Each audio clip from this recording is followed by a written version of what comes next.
Vamos a dar inicio al panel temático de aspectos jurídicos y técnicos. Es uno de los paneles en donde vamos a tocar la problemática que conviven las entidades. Fundamentalmente sobre los aspectos cotidianos. El doctor Chá va a tener a cargo la definición del acto mutual y la reglamentación del artículo 28, que se encuentran vinculados directamente con el cierre de las cuentas corrientes. El contador Héctor Pajón va a tener a cargo la controvertida resolución 5450 y las malas interpretaciones que existe a veces en el sector financiero, y también la fiscalización primaria y el autocontrol. Y por último, el contador Jorge Esteves va a tener a cargo los aspectos impositivos, ingresos brutos y municipales, en donde, bien sabemos, últimamente ha habido novedades con respecto a este tema. Por lo tanto, vamos a comenzar con la disertación del doctor Sergio Chá, quien es abogado, recibido en la Universidad Nacional de Rosario, especialista en Derecho Privado por la Universidad de Salamanca, España. A la vez es integrante del directorio del Instituto de la Federación de Institutos de Ayuda Económica Mutual, quien tiene a su cargo el departamento jurídico, y también es miembro integrante del Consejo Directivo de la Confederación Argentina de Mutualidades. Yo me voy a permitir, atento el último panel y la problemática que se generó, invertir el orden de los temas, y voy a abordar primero lo que atañe al artículo 28 de la ley 20.321 y en segundo término el acto mutual, porque me parece que a lo mejor amerita una continuidad. En primer término, yo también ratificar lo que se decía recién. Esto es una aproximación a los temas técnicos. Nuestras federaciones y la Confederación de Mutuales, a los equipos técnicos nos ha encargado que estudiemos determinados temas, y como decía, esto es una primera presentación, una aproximación. No podríamos agotar estos temas en este instante, pero sí generar una ida y vuelta, una devolución por parte de las mutuales de base y sus técnicos con respecto a ello.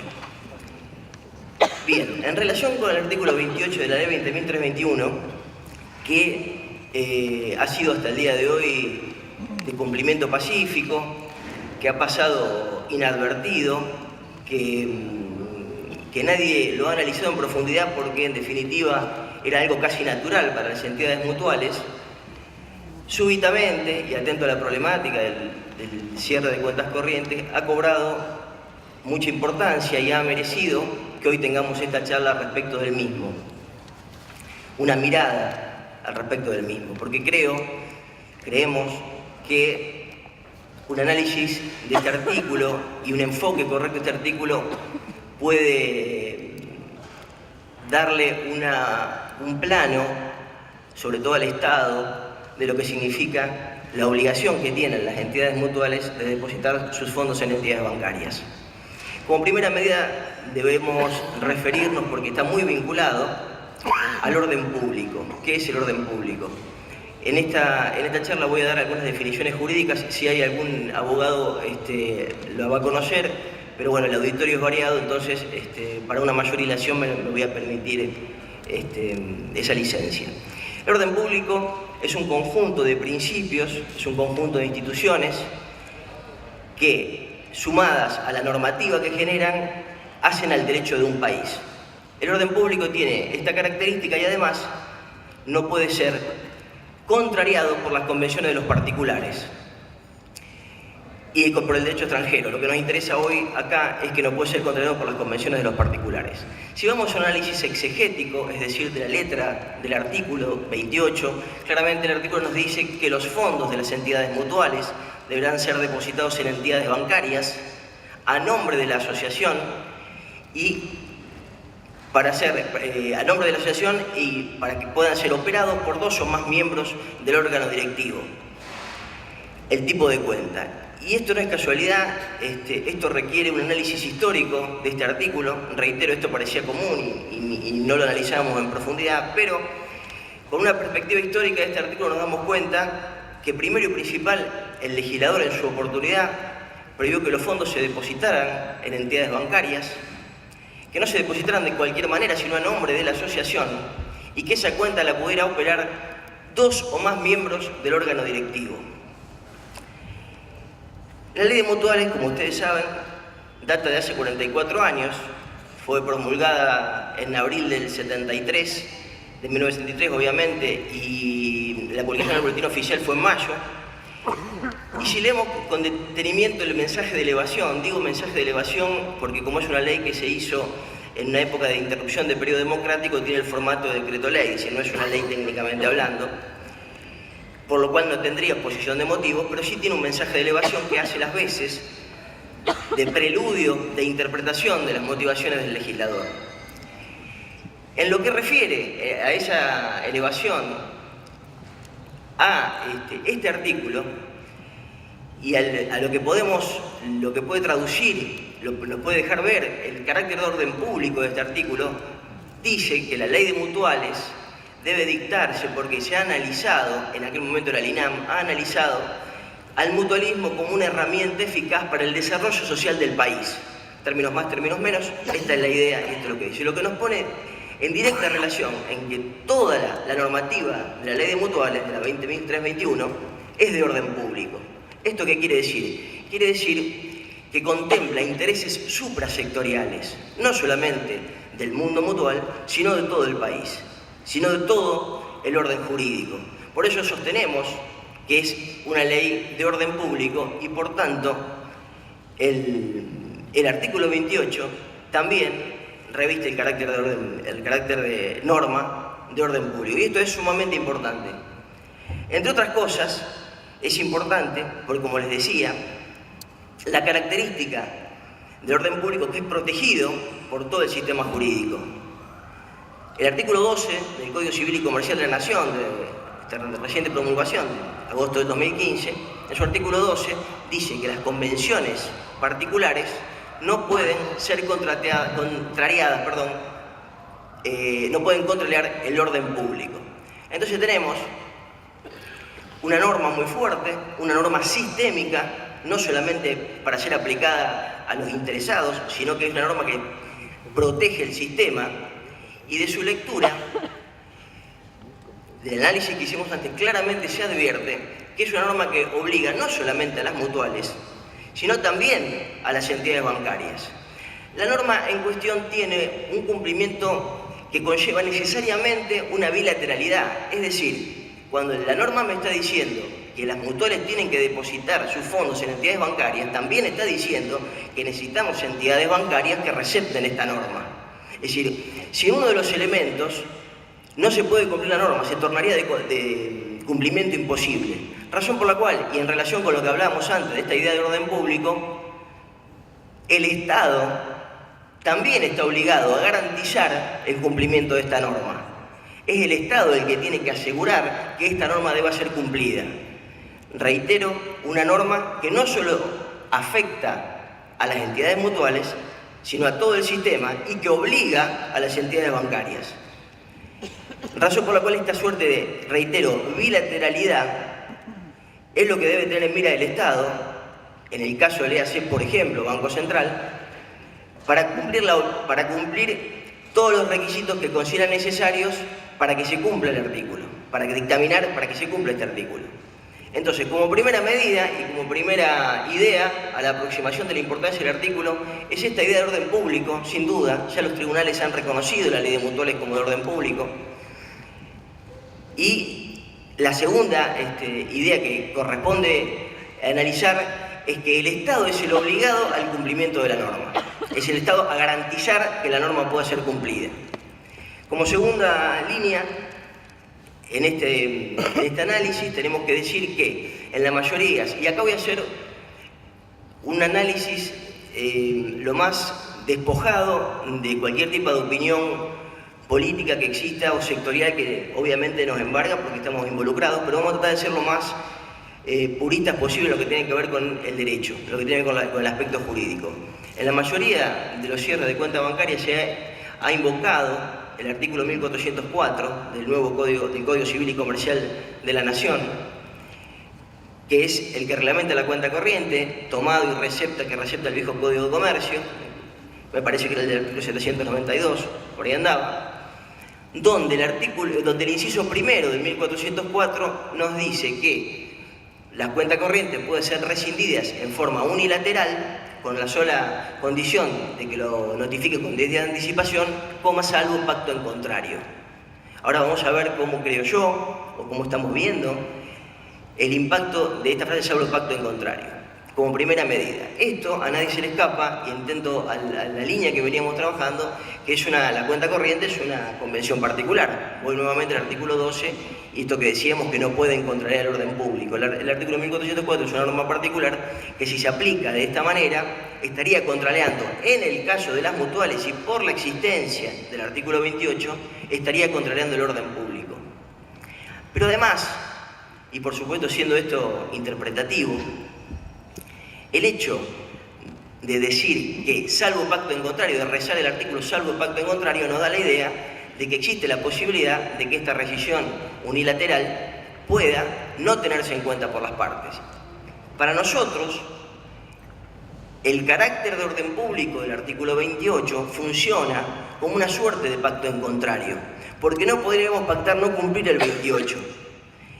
Porque estamos obligados normativamente a cumplirlo. Entonces, como no podemos pactar en contrario, porque, reitero, si pactáramos en contrario, iríamos contra orden público, se puede alegar que el artículo 28 funciona como este pacto en contrario que prevé la norma. Los otros incisos, y acá tengo que hacer una disquisición en lo que es rescisión y resolución, donde los abogados me van a entender perfectamente, no prevé la rescisión es de las partes y sin causa, sino que prevé la resolución contractual, la resolución de la cuenta corriente por determinadas causales. Hay causales que son imperativas, como por ejemplo el hecho de que la entidad mutual, obviamente estoy refiriéndome a las entidades mutuales, ¿no? Pero bueno, cualquier contracorrentista, en este caso, cayera en quiebra o se le quitara su autorización para funcionar, que es imperativo y razón por la cual devendría cancelada la cuenta corriente, y otras causales de manera contractual que podrían hacer que por el incumplimiento de una de las dos partes, mejor dicho, de la parte del contracorrentista en este caso, sea resuelto. Hemos tenido dos formas en que han cerrado las cuentas corrientes. En una mala aplicación, con la rescisión del inciso A, y en una aplicación un poco más justificada, alegando no la rescisión sino la resolución, aunque en varios casos han dicho rescisión cuando debían haber dicho resolución. Cuando aplican la resolución, alegan incumplimiento de la parte mutual, obviamente. ¿Qué digo con esto? También es cierto que, y en aras al orden público y esta garantía estatal que debería haber para que se cumpla la norma, deberían tomarse ciertos recaudos.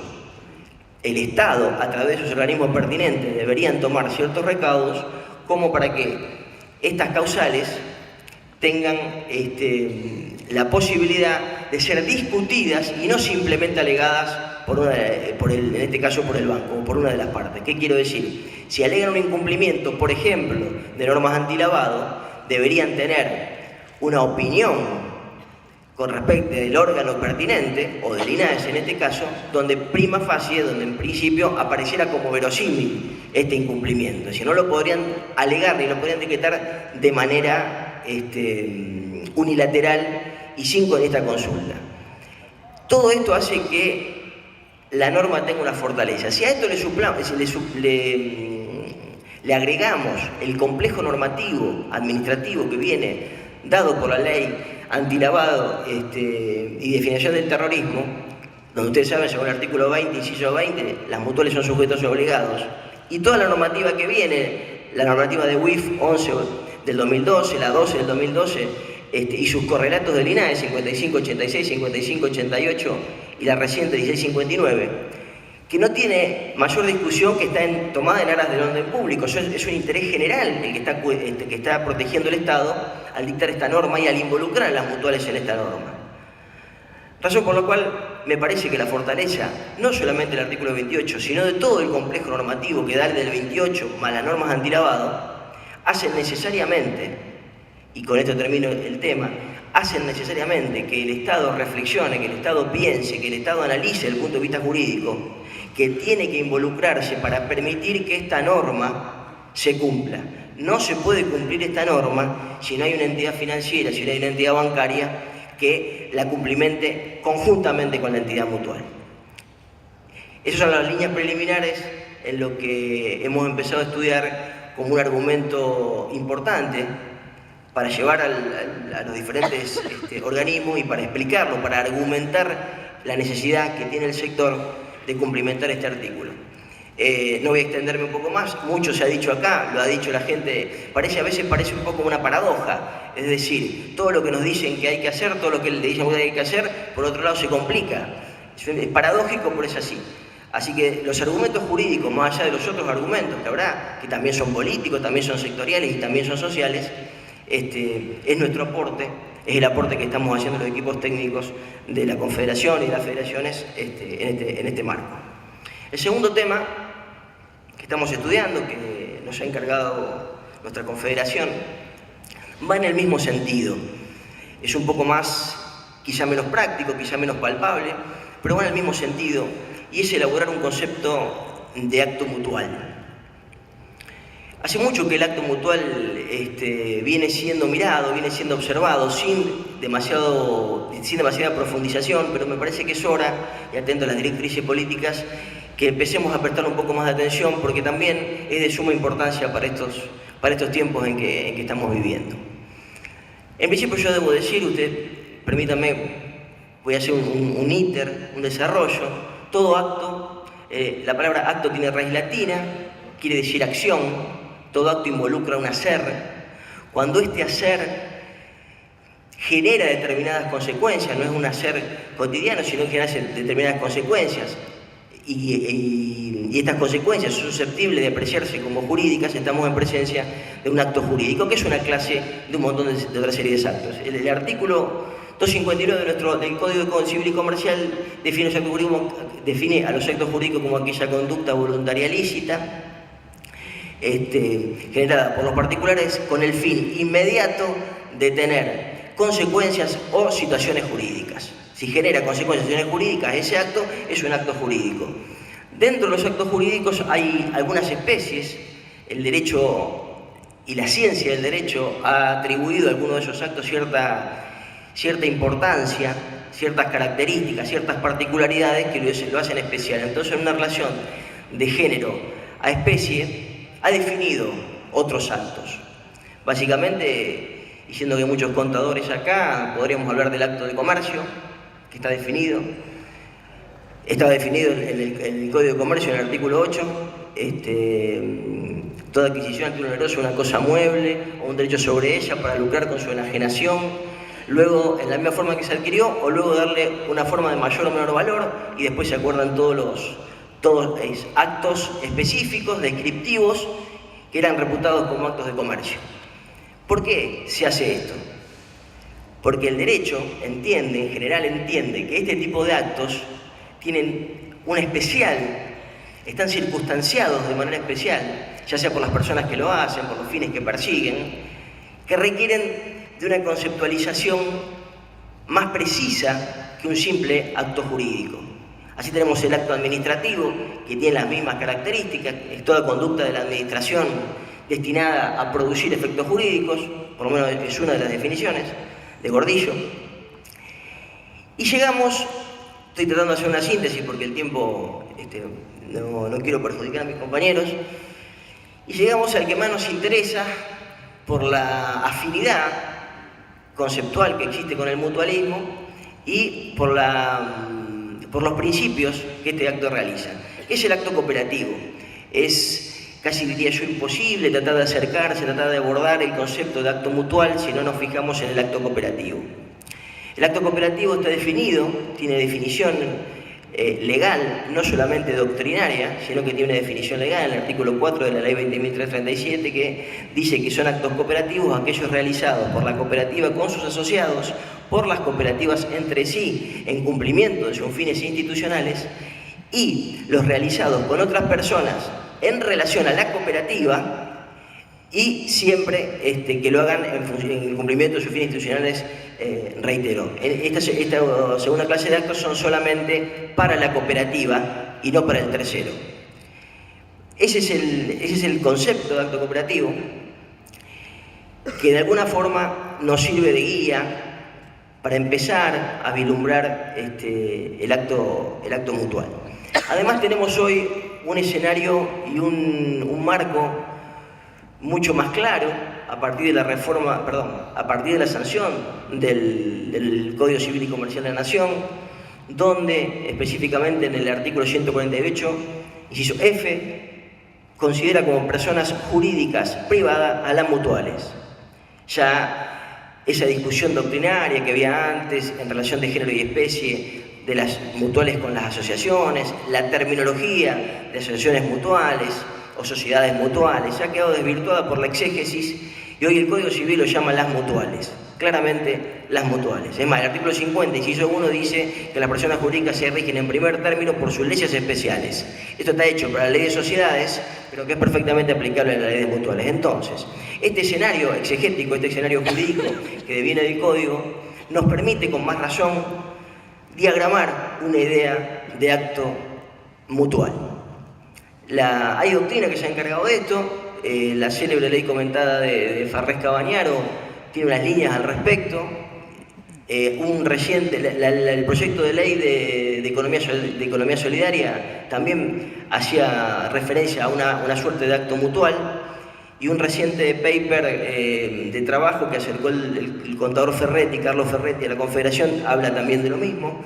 O sea que, si bien no es profusa, empiezan algunas voces a querer delimitar este concepto de acto mutual que nosotros nos hemos permitido tratar de bosquejar, donde podríamos decir que el acto mutual es aquel acto realizado entre la mutual y sus asociados, las mutuales entre sí, y con respecto a los actos realizados con otras personas, siempre que desarrollen su objeto social y no vulneren su propósito de servicio.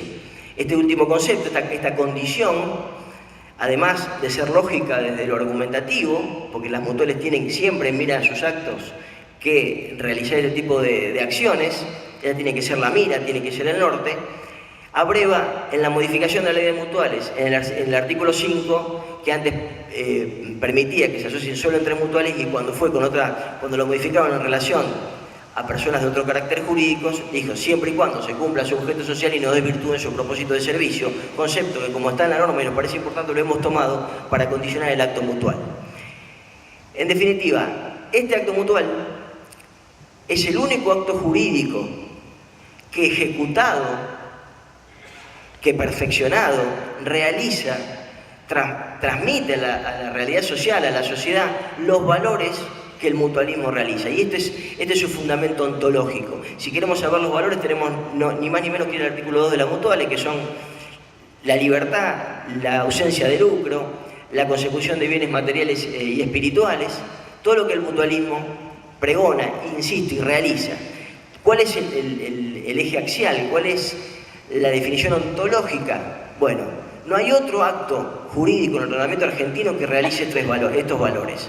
Cuando un acto jurídico se realiza en el marco del mutualismo, realiza estos valores y no hay otro que lo pueda suplir. Razón por la cual entendemos que desde el punto de vista de su razón de ser, estos son los fundamentos. Pero tenemos para nosotros otra característica inescindible también de este concepto de acto mutual que estamos elaborando, que es la exención impositiva. ¿Por qué? Y vuelvo a los anales, vuelvo al mensaje de elevación de la ley de mutuales, cuando refiere a la exención impositiva, porque cuando sale el artículo 29, discúlpenme, de la ley de mutuales, que le da a las mutuales la exención impositiva, la exposición de motivos lo explica, no lo deja librado al azar. Y esto también es otra nota, y lo asocio con el tema anterior de orden público. En la exposición de motivos dice que la exención impositiva se da por dos razones. Primero, porque el Estado considera valioso el desarrollo y lo hace como una suerte de promoción para promover la accionar. Y segundo, dice que el ex INAM, en cumplimiento de la ley 19.331, ha evaluado la exención impositiva y ha entendido que el sistema mutualista es una herramienta, dice, eficaz e idónea para el desarrollo social del país. Esto quiere decir que el legislador, o sea, el Estado argentino en aquel momento, consideró que era necesario, que era integrante del sistema mutual de exención impositiva, razón por la cual hemos completado, hemos perfeccionado este concepto doctrinario y dogmático, no es un concepto legal, normativo me refiero, con la nota de la exención impositiva, que por las razones expuestas para nosotros es inescindible de esto, razón por la cual podríamos decir que los actos mutuales son aquellos hechos entre las mutuales y sus asociados, entre las mutuales entre sí, entre las mutuales y otras personas, siempre que cumplan con su objeto social y no desvirtúen el propósito de servicio, y que estos actos se encuentran exentos de todo impuesto, carga o gravamen. Reitero, porque para nosotros el acto mutual está inescindiblemente ligado a la exención impositiva. La exención impositiva forma parte ontológica del acto mutual. Ahora bien, esto, y para que no quede como una cuestión netamente académica o de laboratorio, porque no es la intención y no nos ha sido encomendado este análisis con esa intención, sino todo lo contrario, deberíamos decir que la necesidad de desarrollar este concepto de acto mutual, la necesidad de que esto se profundice y prolifere, es una necesidad de interpretación jurídica. En estos tiempos tan difíciles que nos está tocando vivir, el concepto de acto mutual tiene que ser un prisma, como es el acto cooperativo. Tiene que ser un prisma, una esclusa en virtud del cual todo el derecho, cuando quiera abordar los actos de las mutuales, las relaciones jurídicas, o como dice el Código, las consecuencias y relaciones jurídicas que se forman en el seno del mutualismo, se expliquen y se entiendan a la luz de este concepto de acto mutual. Todo lo que se quiera aplicar tiene que estar relacionado con este concepto. Habría que decir mucho más.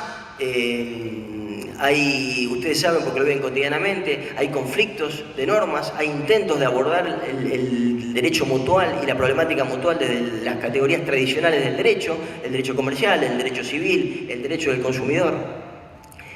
Y en ese marco es importante desarrollar lo teórico. Termino dando un ejemplo de lo importante que sería y que va a ser el desarrollo de este concepto, para que vean que cuando es receptado jurisprudencialmente los derechos se fortalecen.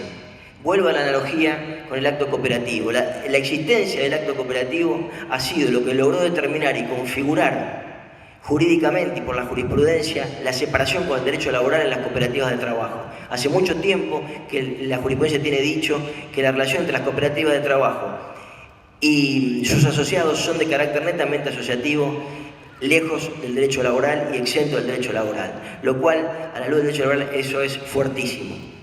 Ha habido fallos, ya termino, ha habido fallos que por dar uno significativo de la Cámara Nacional de Apelaciones en lo federal, que tiene la característica de ser un fallo de primera instancia confirmado por esta prestigiosa Cámara, es un fallo de Cámara, donde también se estableció, para que ustedes lo vean, el fallo Colina contra Sociedad Cooperativa de Vivienda y Consumo ya limitada. En este fallo, que insisto, de primera instancia, confirmado por esta Cámara Nacional, se estableció todo el decisorio. La temática la van a entender porque es muy cercana a nosotros. Préstamo de consumo dado por una cooperativa a una persona jubilada descontada por recibo de sueldo. Básicamente, dijo la Cámara, con un fallo basado en el acto cooperativo, donde cita doctrina, cita Altaus, cita a Verón, hay una cita Cuesta también, respecto al acto cooperativo, donde dijo básicamente que un acto de préstamo y un mutuo es un acto cooperativo y no puede ser abordado por otra categoría del derecho, porque estas categorías son aplicables pero morigeradas a la luz del acto cooperativo, a la luz del derecho cooperativo. Estoy siendo muy sintético, pero en todo caso después va a estar colgado el fallo como para que vean las virtudes de que existe este tipo de concepto. Y en otro, que es de la Cámara, que es de la Corte Suprema de Justicia de Buenos Aires, también dijo, Federación de Cooperativas de Farmacia contra la Provincia de Buenos Aires, dijo que los contratos comerciales hechos por cooperativas son actos cooperativos y están lejos de operaciones de mercado ni contratos típicos del derecho comercial. Y también les aplicó la categoría de acto cooperativo. Quiero decir, con esto, acá radica la importancia de que podamos elaborar, ponernos de acuerdo y trabajar y pensar fundamentalmente un concepto de acto mutual. Muchas gracias. Vamos a continuar. El contador Héctor Pajón va a llevar adelante la propuesta de modificación de resolución INAE 5450 y también va a hablar sobre fiscalización primaria, autocontrol, aval federativo y alcances. El contador Héctor Pajón es contador público nacional, egresado de la Universidad Nacional de Córdoba, posgrado en Administración de Políticas Fiscales en la Universidad Nacional de Córdoba, posgrado en Administración Financiera del Estado en Universidad de Buenos Aires, Universidad Nacional de Córdoba, OEA y el Banco Mundial, y posgrado en el sector de la economía solidaria, orientada a la alta formación para directivos y ejecutivos de caja de créditos cooperativos de la Universidad de Bolonia, Italia. Por último, es delegado titular y miembro de la Junta Ejecutiva de la Federación Provincial de Mutualidades de Córdoba, FEMUCOR. Contador, adelante. Bueno, buenas tardes. Dos temas quedaron en el ámbito de la Confederación Argentina de Mutuales, que en este, como en el panel anterior, ha habido en el último lustro una innovación, una cantidad de modificaciones y de interpretaciones al momento de aplicar las normas. Nos dimos, voy a abordar primeramente el caso de la resolución 5450. Un pequeño antecedente de la 5450. La 5450 fue dictada por el INAE en el año 2014 a partir de ordenar una situación de hecho que se había trasladado al derecho, que era que algunas entidades mutuales que contaban con un reglamento de gestión, simplemente, canalizaban hacia los bancos y hacían la gestión de cobro de esos cheques. Obviamente que esa actividad no estaba, era solamente exclusiva de las mutuales de ayuda económica. Con el ánimo de dar un ordenamiento y delimitar exactamente quiénes eran las entidades cooperativas y mutuales que podían tener cheques y canalizarlos en los bancos, dictó la resolución 5450. Teniendo en cuenta que el conflicto central que tenemos con el sistema financiero es el tema de los cheques.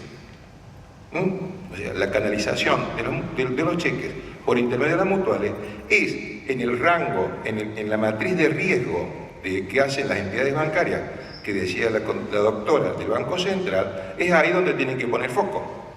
A partir del manejo de esa operatoria es donde se genera, donde se gesta la mayor conflictividad con el sistema bancario. Entonces, sucede que el INAE, con buen criterio, dictó esta norma y diciendo quiénes son los tenedores autorizados a gestionar cheques de sus asociados. Y dictó una norma muy sencilla, muy práctica, en la cual juntó los 3 reglamentos que tienen esto, que es el gestión de préstamo, mutual de ayuda con recursos propios y servicio de ayuda económica con captación de fondos. Entonces, interpretó que cada una de esas entidades, por las actividades que sea, podía gestionar cheques. El tema se conflictuó dentro ya del conflicto bancario generalizado, ¿está bien?, de los últimos 2-3 años, con las interpretaciones de la delimitación exacta en qué concepto podía tener los cheques la entidad. Entonces, tuvimos un caso testigo de una entidad bancaria que dice: ustedes pueden tener cheques, pero no se lo podemos cobrar para depositarlo en caja de ahorro, en ahorro variable con ahorro mutual. O sea, tráigame los cheques, pero si usted lo va a llevar a ahorro o ahorro mutual, no se lo podemos recibir. Digamos, no es legal. Obviamente que la raíz nuestra, nosotros tenemos una autorización para hacer ahorros y préstamos. Si tomamos un valor y no lo podemos llevar, la verdad que se nos genera una segunda barrera. La primera barrera era el tema del riesgo y luego una interpretación de la norma que termina siendo una barrera sanitaria. Los que queden adentro del banco pueden hacer algo, menos traernos cheques para depositar en caja de ahorro o en ahorro mutual variable, lo cual es una segunda barrera de tipo sanitario. Obviamente, ese criterio, esa interpretación se aleja del sentido que le había dado el INAES. Claro que la norma se puede prestar a confusión porque en la vieja norma de ayuda, en la 299, se decía, existía el concepto de ayuda económica como sinónimo de préstamo.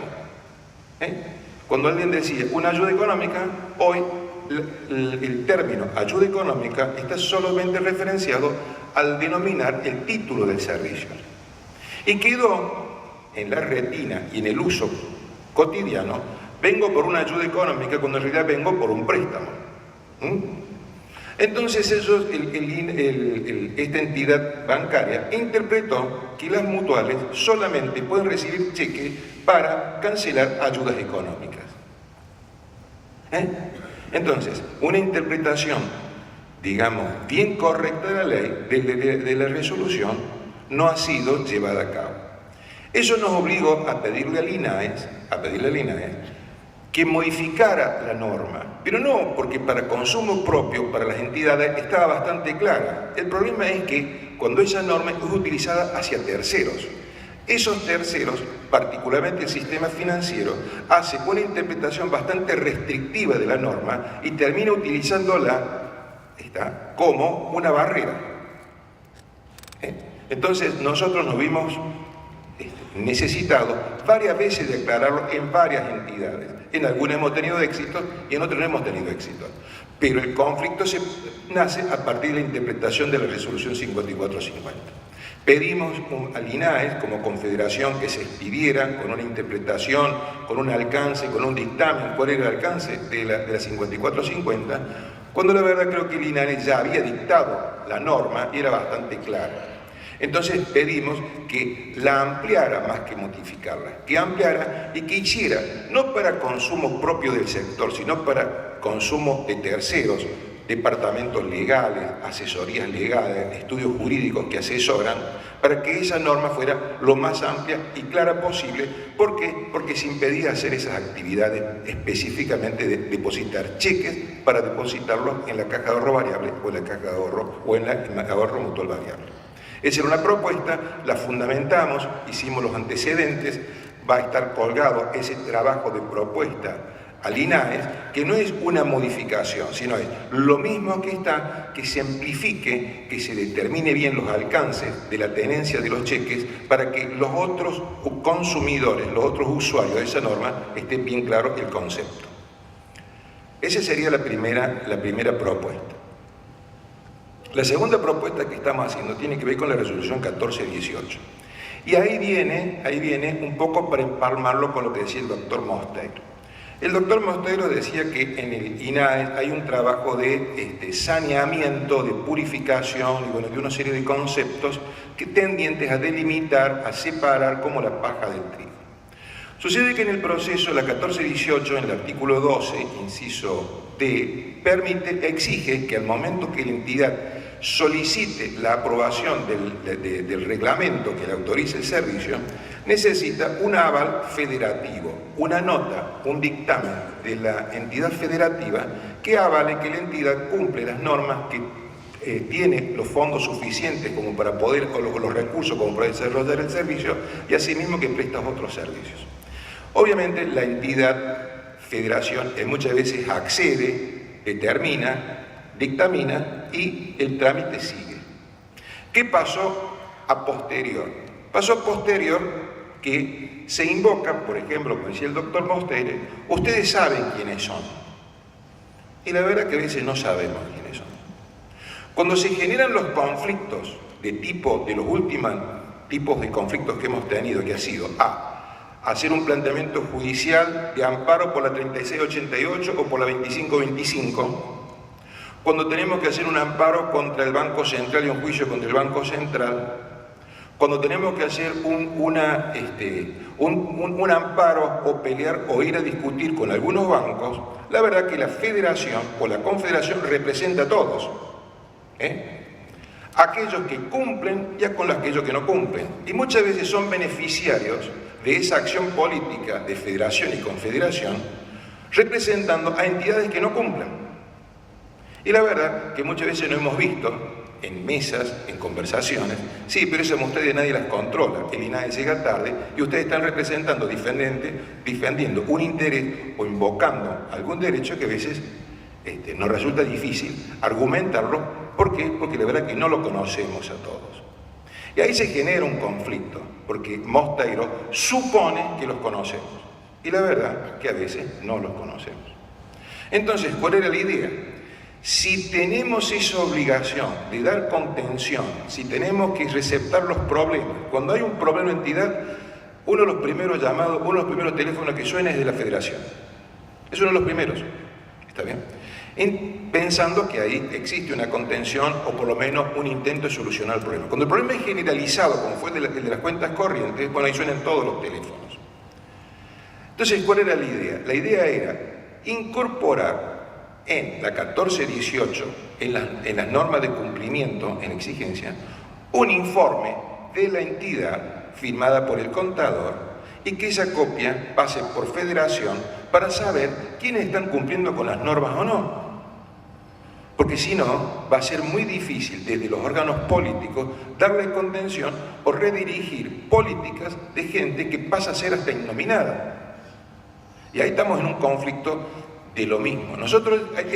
Existe una tendencia universal en este sector de la economía social de lo que se llama el autocontrol. Ya hay implementaciones en varios lugares del mundo con normas de autocontrol, en donde las federaciones hasta tienen facultades de auditoría.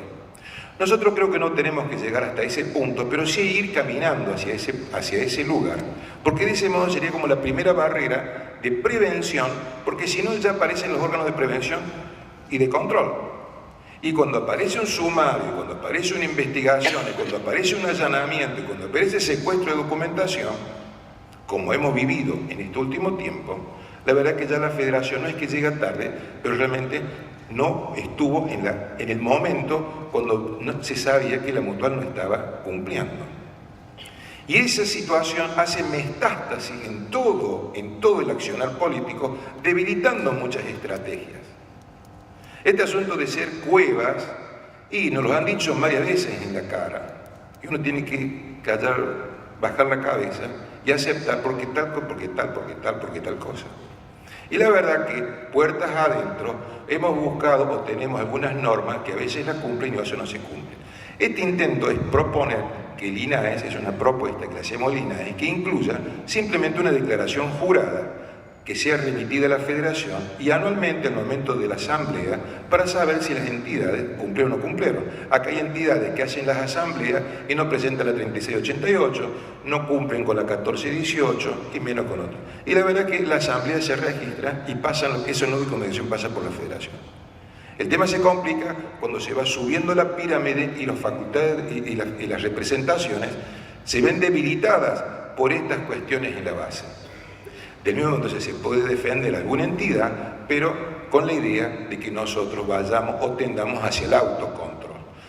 El autocontrol es un concepto que está definido, está implementado y en varios lugares del mundo, particularmente en Europa, ya las federaciones de las entidades de base tienen una federación que estrictamente se fija en los controles de las entidades de base.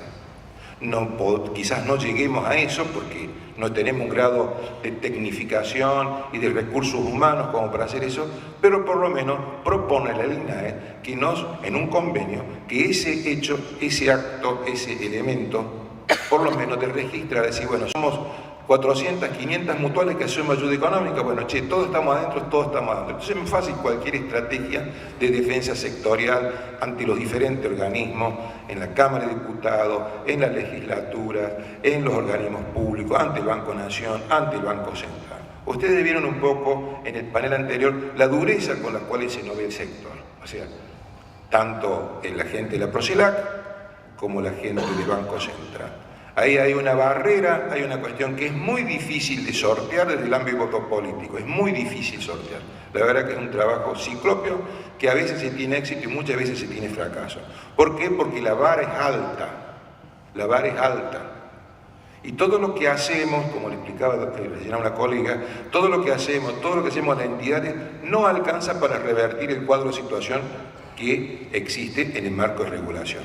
Un aporte, una pequeña idea era que las entidades vayan sumándose de a poco a un autocontrol. La entidad natural para eso es la federación y la confederación, es decir, la entidad donde está federada, que reporte con el dictamen del contador que la entidad cumplió con todas las normas. Bueno, la federación sabrá quiénes son las que no cumplieron y dirá, ya será como una cuestión, ustedes hace tanto tiempo no presentan 1418, no presentan tal cosa, no presentan aquello otro, y podremos tener como un panorama en la base más completo. Si pondremos en la base un sistema más completo, posiblemente los otros estamentos de estrategias de defensa o de conquistas sectoriales serán más sólidos. A continuación, el contador Jorge Esteves va a llevar adelante los aspectos impositivos, ingresos brutos por jurisdicción y municipios. El contador Jorge Esteves es contador público nacional, con un posgrado de especialista en tributación y diplomado en Derecho Tributario y Penal Tributario. Director de la Diplomatura de Procedimientos Tributarios en la Universidad Blas Pascal y profesor titular del Régimen Tributario 1 y Régimen Tributario 2 de la carrera de Contador Público de esa misma universidad. Además, es profesor adjunto de la materia Legislación y Técnica Fiscal 2 de la carrera de Contador Público de la Universidad Nacional de Córdoba y profesor en el posgrado Especialización en Tributación de la Universidad Nacional de Córdoba. Además, es asesor contable e impositivo de la Federación Provincial de Mutualidades de Córdoba, FEMUCOR.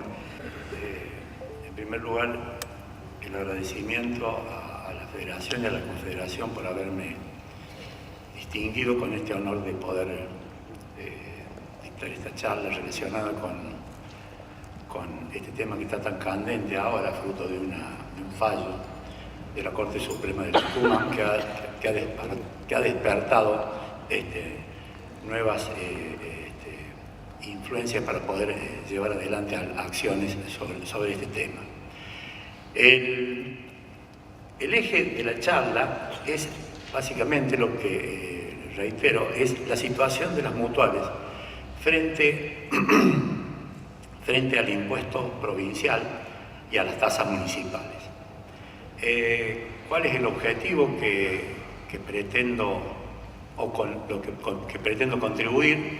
Es demostrar la exención o no gravabilidad de estas entidades.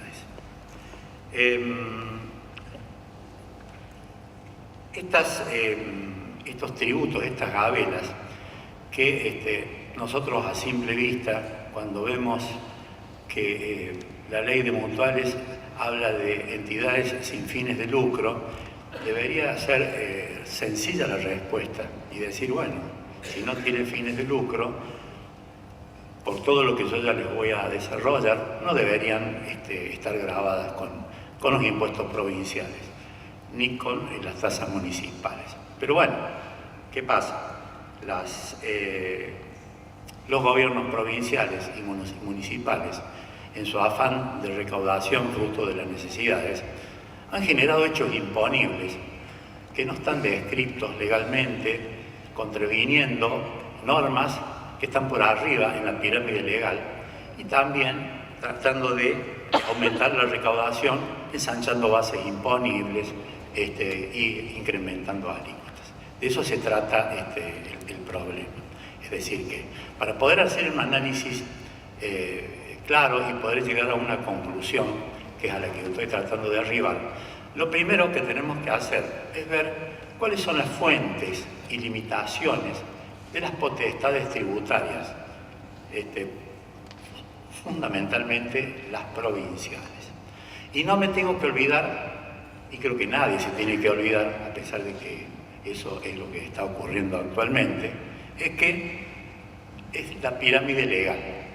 La pirámide legal, cuya cúspide se encuentra en la Constitución. Entonces, tenemos que desarrollar algunos elementos de la pirámide legal para saber dónde nos encontramos ubicados a la hora de decir, che, esta mutual está grabada con el impuesto a los ingresos mutuos, a los ingresos brutos, provincial.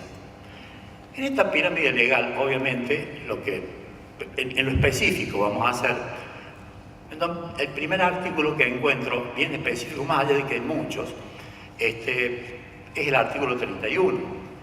El artículo 31, hay algunas cosas que las voy a leer literalmente para que no se, para que sean bien, bien aprendidos. Dice que esta Constitución y las leyes de la Nación, que en su consecuencia se dicten por el Congreso, y los tratados con las potencias extranjeras son la ley suprema de la Nación. ¿Y qué dice? Y las autoridades de cada provincia están obligadas a conformarse a ellas. Es decir, que veamos ley 23549, la ley de coparticipación 23548, la ley 20321, son leyes que están por arriba de los códigos tributarios provinciales. Es interesante que esta norma o esta prelación que realmente está puesta y que, digamos, doctrinariamente está totalmente aceptada, en el fallo último que hubo de la Corte Suprema que sentenció, falló sobre una acción de inconstitucionalidad, estableció claramente este principio de la pirámide, del respeto a la pirámide legal, cuando dijo que el Código Tributario de la provincia de Tucumán estaba en flagrante contradicción contra no solamente el artículo 31 de la Constitución Nacional, sino de la Ley de Coparticipación Federal, que a continuación les voy a desarrollar. Es decir, ya en este fallo siempre está relacionado este fallo con cooperativas, pero como siempre en todo el desarrollo de los pronunciamientos de los distintos jueces han hablado de entidades sin fines de lucro, tenemos todo el derecho de poder involucrar también a las mutuales. No me tengo que olvidar de la ley principal, que es la ley de coparticipación, que es la 23548. Esta ley de coparticipación federal es una ley convenio que fue integrada en el año 94 dentro del plexo normativo de la Constitución Nacional, a través del artículo 75, inciso 2. O sea, le dieron jerarquía constitucional, forma parte de la Constitución. Nosotros sabemos de esta ley de coparticipación que todos los impuestos nacionales, a través de esta ley, por un convenio, como es ley convenio entre la Nación y las provincias, los impuestos, tributos en general que recauda la Nación, tienen que ser coparticipados a las provincias. Pero claro, tiene que cumplir una serie de requisitos para que esta ley de coparticipación sea operativa. La primera es que todas las provincias deben adherirse obligatoriamente en todos sus términos, o sea, no pueden hacer ningún tipo de observación a esta ley. Esta ley, convenio, firmada, no se puede, digamos, derogar unilateralmente. Es una ley que está, digamos, plenamente vigente en la medida que no se pongan de acuerdo todas las provincias y la Ciudad Autónoma de Buenos Aires con el gobierno nacional. Y otra de las limitaciones que tiene es que no permite que las provincias y los municipios dicten tributos análogos, impuestos análogos. Le hace, yo no puedo dictar, en base a esta disposición constitucional, un IVA nacional y un IVA provincial, o una ganancia nacional o un impuesto a la ganancia provincial. Pero sí me permite dictar a las jurisdicciones provinciales el dictado del impuesto sobre los ingresos brutos. Lo permite, pero bajo ciertas condiciones. Condiciones que se deben cumplir a rajatabla, porque si no cumplo esa condición a rajatabla, ¿cuál es la punición que tengo? Cosa que no ocurrió nunca y siempre se incumplió, que es perder la coparticipación. La provincia que incumple la ley de coparticipación pierde la coparticipación. Vaya problema, ¿no? ¿Qué dice acá esta ley con relación al impuesto a los ingresos brutos? Se los leo literalmente, dice. Respecto de los ingresos brutos, los mismos deberán ajustarse con las siguientes características básicas.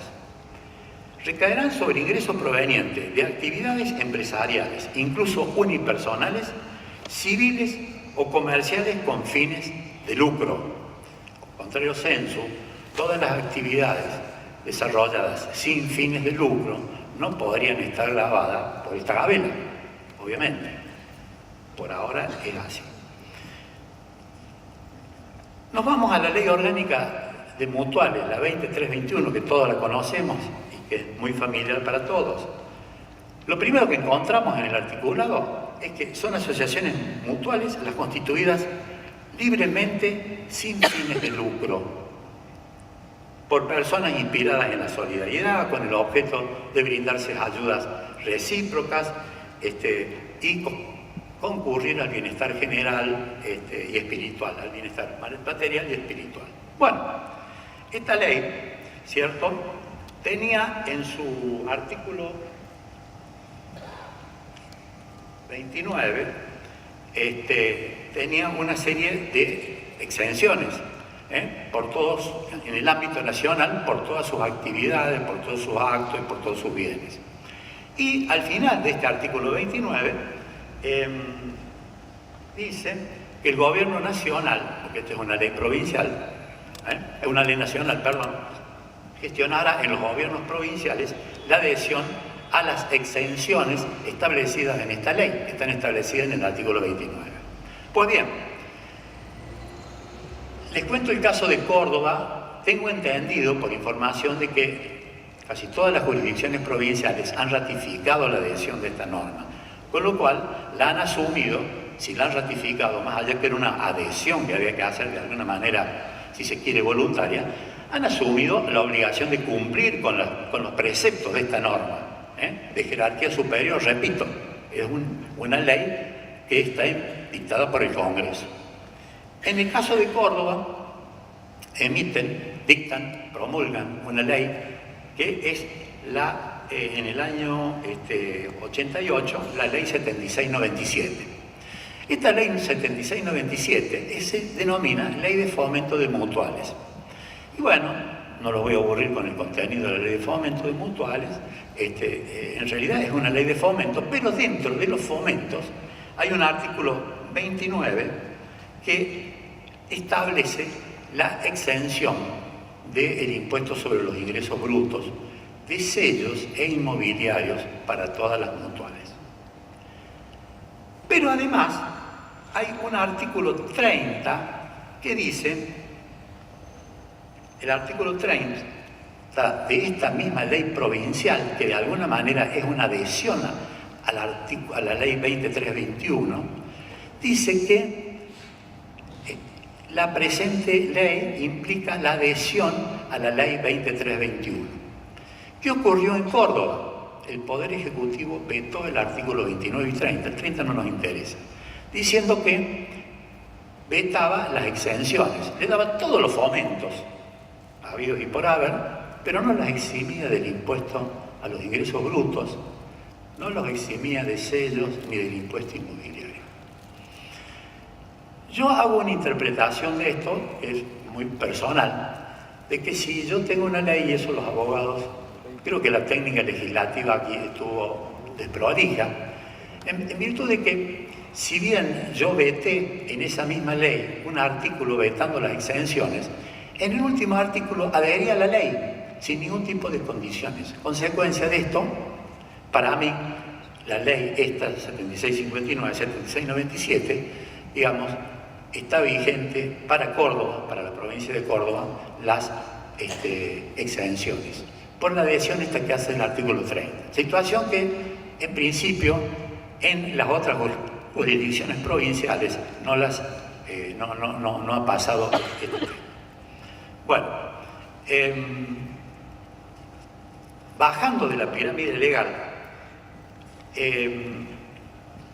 nos vamos a ir a las leyes provinciales del impuesto sobre los ingresos brutos. Vean, las leyes provinciales de ingresos brutos, el hecho imponible es muy parecido en las 23 provincias y en la Ciudad Autónoma de Buenos Aires. Tiene algunas pequeñas diferencias. Pero yo necesito leerles, por lo menos la de Córdoba, que es igual que la de Tucumán, cuyo fallo ya vamos a ver, para que ustedes vayan identificando algunos conceptos que después van a ser útiles a la hora de sacar conclusiones. En la provincia de Córdoba, el artículo 173, que es un artículo que habla de el impuesto sobre los ingresos brutos, establece lo siguiente como hecho imponible. Dice, el ejercicio habitual y a título oneroso en la jurisdicción de la provincia de Córdoba del comercio, industria, profesión, oficio, bla, bla, bla, bla, o de cualquier otra actividad a título oneroso, lucrativa o no. Recuerden, título oneroso y actividad lucrativa o no. Cualquiera sea naturaleza. Y en el 214, a las mutuales las exime, a excepción de aquellas que están grabadas con el IVA, o son mutuales de seguro, o tienen prestaciones, colocaciones financieras y préstamos. Entonces, marginan a las mutuales de ayuda económica, dándole el beneficio de una alícuota diferenciada, reducida, para aplicarle el impuesto, pero las graban.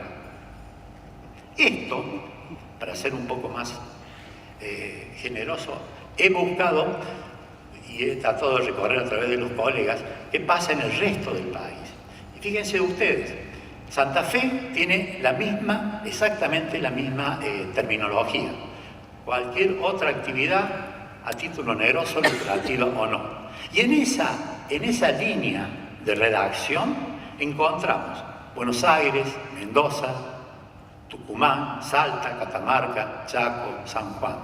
En cambio, en la ciudad autónoma de Buenos Aires y en la provincia de Entre Ríos, si bien no contiene la expresión lucrativa o no, pero sí contiene la expresión onerosa, que es Pero supongamos que eso no está dentro del concepto expreso de la ley de coparticipación, pero lo mismo en estas dos jurisdicciones están grabadas las mutuales con distintas facetas, ¿no? No todas están grabadas la ayuda económica, en algunas están grabadas otras actividades, pero siempre hay gravabilidad. Y esto lo hizo, a origen y semejanza, las provincias de Misiones, Río Negro, Chubut, Santa Cruz y Tierra del Fuego. De este recorrido que surge como conclusión incontrastable que no se ha encontrado una sola jurisdicción que nos libere a las mutuales del impuesto sobre los ingresos brutos, por la totalidad de sus prestaciones. No solamente por la que nos convoca acá, sino que hay otras provincias que también graban otro tipo de actividades ejercidas por las mutuales. Obviamente, hasta esta etapa de mi disertación, podemos advertir la contradicción, o encontramos contradicciones, entre la Ley de Coparticipación Federal, la Ley 2321, en función de lo que establece el artículo 31, ¿cierto? Esa contradicción la podemos encontrar nosotros, pero es necesario definir algunos conceptos y después ver lo que dice la justicia, para que nos consolide estos pensamientos que en este momento realmente podemos ya esbozarlos como conclusión.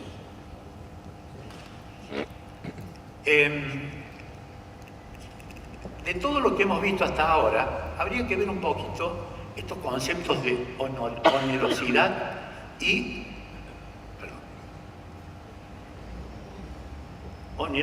fin de lucro. Porque hay que distinguir esto. La onerosidad, hay varias definiciones de onerosidad. Yo tomé un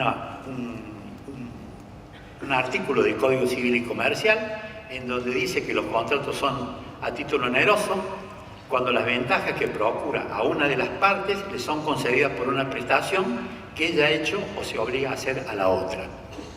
Es decir, hay una contraprestación, hay un beneficio mutuo, a contrario sensu de lo que puede ser un contrato a título gratuito, ¿cierto? Que no es nuestro caso, porque si hay gratuidad no hay hecho imponible. El fin de lucro, ¿cierto?, es otro problema, Porque el fin de lucro es cuando yo realizo una actividad lucrativa, pero que ese beneficio de esa actividad lucrativa sea con fines especulativos, o sea que vaya a ser receptado y beneficiado patrimonialmente por quien ejercitó esa actividad o para sus socios. Es decir, que es una actividad netamente comercial. Ese es el fin de lucro, ¿no? Pero yo puedo tener otras actividades lucrativas, ¿cierto?, que generan intrínsecamente un lucro, pero que, y esto es lo importante, que tienen una finalidad social, como por ejemplo una finalidad comunitaria, una finalidad asistencial, científica, literaria, deportiva. Entonces ya, ¿quién generó ese lucro? Quien generó esa ganancia ya no la aplica para sí mismo, en sí mismo, sino la aplica para un bien común. Entonces, esa diferencia es muy interesante. Y fíjense ustedes que, después les hago un resumen, en este fallo, que para mí es muy importante, este último fallo de la Corte Suprema de Tucumán, en uno de los párrafos que dice, y ya me voy anticipando un poquito, porque estamos hablando de cooperativas acá, pero vamos a tomar en cuenta que en general el fallo siempre se está refiriendo a entidades sin fines de lucro. Fíjense lo que dice el fallo. Dice, es posible que un sujeto que no persigue un fin de lucro realice actividades que son intrínsecamente lucrativas. Yo puedo tener derecho a ganar dinero, pero después aplicarlo a un bien común. Y eso no es fin de lucro. Y entonces hice como una especie de resumen de todo esto, de todo este cóctel, y dije lo siguiente. Dentro de las actividades lucrativas se desprenden actividades lucrativas con fines de lucro, en donde hay una ventaja de tipo especulativo, en beneficio de una persona o de sus integrantes. Es un propósito en sí mismo, que se traduce en un patrimonio, en la generación de un patrimonio individual o un patrimonio que participa con sus socios. Y después tengo las actividades lucrativas sin fines de lucro, que son aquellas que intrínsecamente son lucrativas, pero no persiguen este fin de lucro. Esto ocurre, para mí, con las mutuales. ¿Por qué? Por la propia ley de creación. Y esto está materializado en todas las acciones de las mutuales, que coincido con el expositor que me precedió, de que, digamos, hay que reforzar este tema del acto mutual, pero yo encuentro en el artículo 2 y en el artículo 4 este objeto o esta misión que tiene la mutual relacionada con el no fin de lucro. Y si yo lo leo, lo voy a leer por única vez, dice el artículo 2 que son asociaciones las constituidas libremente sin fines de lucro por personas inspiradas en la solidaridad con el objeto de brindarse ayuda recíproca frente a riesgos eventuales o de concurrir a su bienestar material y espiritual mediante una contribución. Pero más importante es el cuarto. ¿Por qué? Porque dice, son prestaciones mutuales, y ahí podemos asimilarlo, aunque sea de una manera dispersa, a un acto mutual, aquellas que mediante la contribución o ahorro de sus asociados, y cualquier otro recurso lícito, le hace ayuda económica, tiene por objeto, y ahí hay un listado de satisfacciones, de necesidades de los socios, mediante asistencia médica, farmacéutica, otorgamiento de subsidios, préstamos, seguros, y también cualquier otra prestación que tenga por objeto alcanzar el bienestar material y espiritual. Esta mutual, en síntesis, la ley de mutuales, me permite tener actividades que intrínsecamente son lucrativas, pero que tienen un fin social, o sea, no tienen fin de lucro. Este sería un poco un trabalengua para poder después relacionarlo a esto con qué dice, porque esto lo digo yo, lo dice la ley, pero me interesa mucho, no sé cómo estamos de tiempo, sí, me interesa mucho que veamos los pronunciamientos judiciales que avalan lo que yo les estoy diciendo aquí. Uno de ellos ya más o menos se lo ha anticipado. Dejamos de lado lo que dice la doctrina. Hay tratadistas como ser Juan Farrés, Farrés Cabañaro, Daniel Borrego, Elvira Balbo, Horacio Di Paolo, que hablan todas, sobre todo Di Paolo, habla de las actividades financieras mutuales. Bueno, le paso a detallar algunos pronunciamientos judiciales que son de importancia, que a veces no tienen mucho que ver con la mutual, pero que sí tienen importancia a la hora de analizar cómo en el ámbito jurisdiccional se considera el fin de lucro. Yo les voy a leer un fallo de la Fundación Claretiana de la Cámara Federal en lo Contencioso Administrativo, Sala 4, del año 2007. Estas monjitas, ¿qué hacían? Para poder cumplir con la misión que les había encomendado, realizaban actos de comercio, entre comillas, vendiendo artículos religiosos. Y con eso había diferencia, había una actividad lucrativa intrínseca en eso. Pero todos esos excedentes de esa venta las volcaban a el fin común o la misión para la cual se había creado esta fundación. El fisco intentó grabarla, porque en la ley de ganancias dice que estas fundaciones no pueden realizar actividades comerciales, la ley. Sin embargo, la Cámara dijo lo siguiente, lo que diferencia de las sociedades civiles y comerciales con fines de lucro de las fundaciones es el fin o el uso o la aplicación que harán de esa ganancia. En el presente caso, las ganancias que obtenga la fundación necesariamente están dedicadas al logro del bien común y no se distribuye entre los integrantes de la entidad. A la justicia, a la Cámara no le importó que fuera una actividad comercial, le importó que esa actividad comercial en esta fundación, que tiene un estatuto en donde está establecido cuál es la finalidad, fueran esos excedentes a cumplir con el bien común. Porque quizás de otra manera no podría haber existido, o podría haber hecho la mitad o un 10% de la misión de la cual se había comprometido a través de sus estatutos. Esto es importante porque lo dice la Cámara y porque me está relacionando esta actividad de fin de lucro con una ausencia de fin de lucro, con las actividades que realiza la mutual de todo tipo sin fin de lucro, o sea que me la está avalando. Hay otro fallo de corte que es del año 92, del 11 del 2 del 92, FATA, Sociedad de Seguros Mutuos. Y si bien está tocando el tema del seguro, pero lo importante acá, ¿qué dice de las mutuales? Y lo dice la Corte Suprema. Dice, poco repite la ley, dice, las asociaciones mutualistas son personas que inspiradas en la solidaridad y sin fines de lucro se reúnen con el objeto de brindar ayuda recíproca, bla, bla, repite un poco la ley. Pero dice, históricamente, han tenido un tratamiento de excepción. Y esta previsión respondió, o sea, la exención que tienen, porque está hablando de la exención de las mutuales, porque es la discusión que está en ciernes en este fallo, esta previsión respondió a la propia esencia de aquellas y a la declarada necesidad de fomento que el Poder Ejecutivo acompañó cuando envió al Congreso el proyecto de la Ley 2321.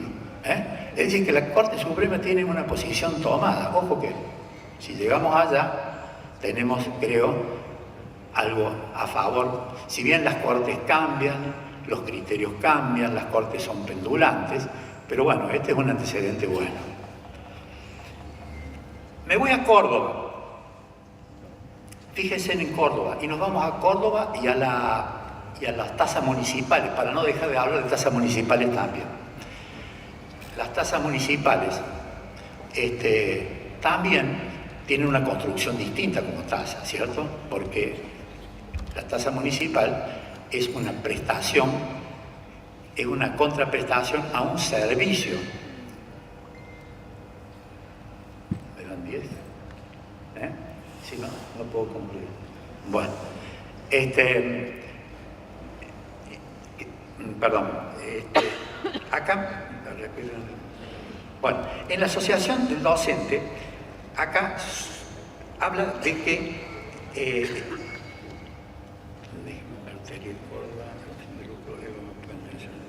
bueno, lo importante de esta asociación mutualista, estaba hablando de la asociación mutualista, sí, de la provincia de Córdoba, hay un recurso de casación. En este caso era una mutual de docentes que prestaba dinero, o sea, de ayuda económica también, dentro de sus actividades. La Municipalidad de Córdoba quiso involucrarlas o incorporarlas dentro de los códigos de intermediación financiera, o sea, códigos de banco prácticamente, o de otras entidades asimiladas a bancos.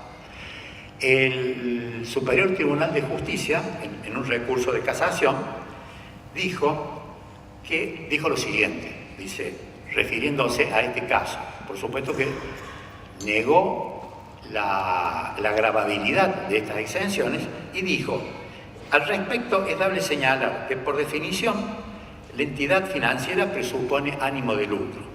Conforme al artículo 1 de la 21526, las actividades financieras suponen la intermediación habitual entre la oferta y demanda de los recursos financieros. Esta intermediación siempre se relaciona con fines de lucro. ¿Qué dice el Superior Tribunal de Justicia? Ergo, las asociaciones mutuales no tienen ni pueden tener fines de lucro. No pueden merecer una actividad como financiera cuya esencia es el ánimo de especulación. Esto lo dijo el Superior Tribunal de Justicia no hace mucho, en el año 2015, 27 de octubre. Y llegamos al último fallo reciente, que es la cooperativa farmacéutica de provisión y consumo Alberdi Limitada versus la provincia de Tucumán sobre inconstitucionalidad, Corte Suprema de Justicia de Tucumán, San Miguel de Tucumán, del 2 de marzo del 2017. ¿Qué es lo novedoso de este fallo con relación a los otros? Acá lo importante, que el conflicto que marca el fallo es la obvia contradicción que hay entre la Ley de Coparticipación Federal, el artículo 31, y el Código Tributario Provincial del Tucumán. El Código Tributario, para conocimiento de ustedes, es exactamente el mismo que yo leí para el hecho imponible del impuesto a los ingresos brutos de la provincia de Córdoba. ¿Y qué hizo? Lo importante acá, el gran avance, es que declaró inconstitucional el artículo 214 del Código Tributario, cosa que antes eso no había ocurrido. Eso es lo más importante. Y la otra cuestión importante que declara, que dice que estas entidades sin fin de lucro pueden tener actividades que intrínsecamente son lucrativas, pero que tienen propósito filantrópico, o sea, contribuyen al bien social, no tienen propósito de lucro. Este fallo le dio la razón a la cooperativa, ¿cierto? Y la eximió, o la no bravo, como quieren llamarle ustedes. Estos serían un poco los fallos más importantes, pero yo quería, y con esto voy a cerrar, hacer un resumen de las mutuales en sí.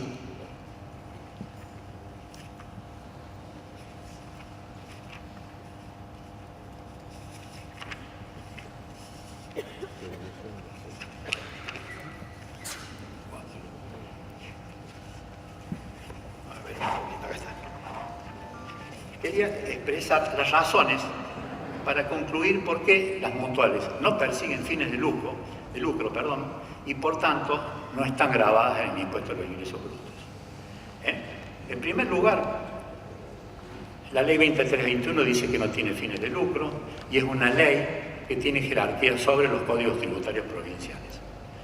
Los actos que acabo de leer del artículo 2 y 4, que se realizan las personas inspiradas en la solidaridad, ayuda recíproca, y que se traduce en prestaciones de distintos tipos de asistencia, farmacéuticas, médicas, préstamos, ayuda escolar, construcción de viviendas, etcétera, etcétera, ¿cierto? Contribuyen a esta posición de la ausencia del fin de lucro. Las prestaciones, ¿cierto?, que tiene que cubrir la mutual, tiene que estar generada por contribución de los asociados, por el ahorro de sus asociados y por cualquier actividad intrínsecamente lucrativa. Repito lo de intrínsecamente lucrativa porque es importante, con la finalidad de cumplir con las prestaciones de servicio que se ha comprometido en la ley de creación. Los excedentes de las mutuales, fruto de estas actividades, no se distribuyen entre los asociados, directivos y fiscalizadores, sino que son aplicados para mejorar y ampliar los servicios. No existe, creo yo, ningún estatuto de mutual que permita este tipo de posibilidad. Y entiendo que en caso de disolución y liquidación, el excedente no se reintegra a los asociados porque no existen cuotas, acciones representativas de capital, lo cual torna imposible su reparto. Más allá de que sería imposible, entiendo que a nivel nacional, un sujeto que está exento, cuando se disuelve, tiene que entregar todos los excedentes que le quedan a otra entidad exenta reconocida por la ley. Bueno, en lo que se refiere a la ayuda económica mutual, no podemos dejar de mencionar, por lo menos a título enunciativo, el fallo de la Federación de Entidades Mutuales de Estanislao López, brigadier Estanislao López y otras, una acción meramente declarativa que viene de larga data, en donde dice que la conceptualización del servicio de ayuda económica mutual como una operación habitual entre la oferta y la demanda de recursos financieros contraviene, dijo expresamente, el artículo 4 de la 2321. Por lo tanto, dispuso que las mutuales de ayuda económica no están ni con la actividad ni dentro del ámbito de las entidades financieras. Bueno, con esto más o menos mi objetivo ha sido llegar a la conclusión de que estas mutuales, en este caso de ayuda económica sin fines de lucro, no tienen por qué estar pagando esta gabela provincial, ni la gabela municipal, ni la tasa municipal.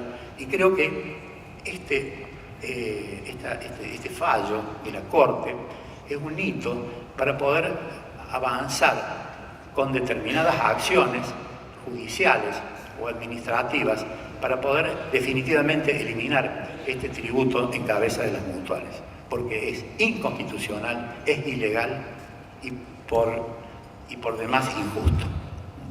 Muchas gracias. Muchas gracias. Vamos a dar comienzo al espacio de preguntas. La pregunta es del señor Ricardo Cerda, de la Mutual del Personal del Ministerio de Trabajo de la Nación. La pregunta dice: siendo las ayudas económicas uno de varias de los actos mutuales desarrollados por una mutual, ¿por qué se toma el 100% de la cuota social en el cálculo del costo financiero del préstamo, en vez de un porcentaje menor de la cuota asociativa determinado en proporción a la cantidad de servicios prestados y autorizados por reglamento y reflejadas en el balance, en especial para las ayudas de montos menores a 10.000 pesos y pagaderos en 12 cuotas? Bueno, larga la pregunta. Sí, es una cuestión que no está determinada, es decir, si la cuota es la totalidad por todos los servicios o habría que establecer una proporción. La verdad que este es un tema que no hay uniformidad, lo hemos visto, pero en definitiva queda todavía, el INAES no se ha pronunciado, queda todavía a arbitrio de la mutual establecer si va, digamos, si cobra la cuota general por la ayuda económica o proporcional. Muy bien, tenemos otra pregunta de Jorge Rosín, de la Asociación Dirigentes Mutualistas, también dirigido a usted, doctor.